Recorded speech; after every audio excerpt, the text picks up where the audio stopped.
Yumao po ang tatay ni Gianno, si Ronaldo Valdez, noong December 17. Oo, syempre, alam naman natin dahilan, but we're not gonna mention it anymore, di ba? Kasi ayaw na natin dagdagan pa yung mga sama ng loob ni Gianno Gibbs sa ginawa ng ilang kapulisan, di ba? Oo, na natanggal niya sa... Kikwento ko sa iyo, Jun, yung nag-shooting kami.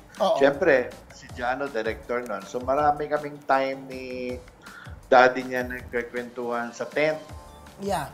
So, sabi niya, kasi nga may nararamdaman siya noon na masakit, ganyan-ganyan. Hindi na siya tumatanggap ng mga telenovela kasi nahihirapan siya, tapos pati maglakad.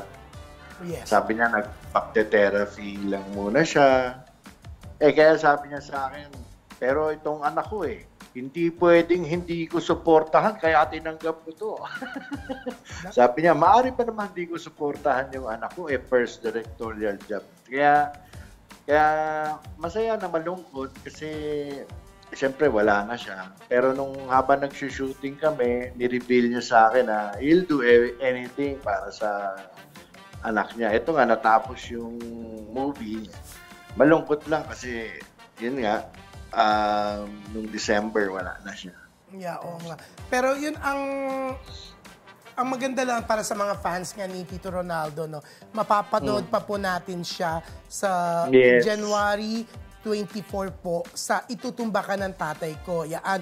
At syempre lilinawin po natin na hindi po tama ang narinig nyo kanina na January 26 ang pelikula. Gusto lang po ilipat ni Anjo.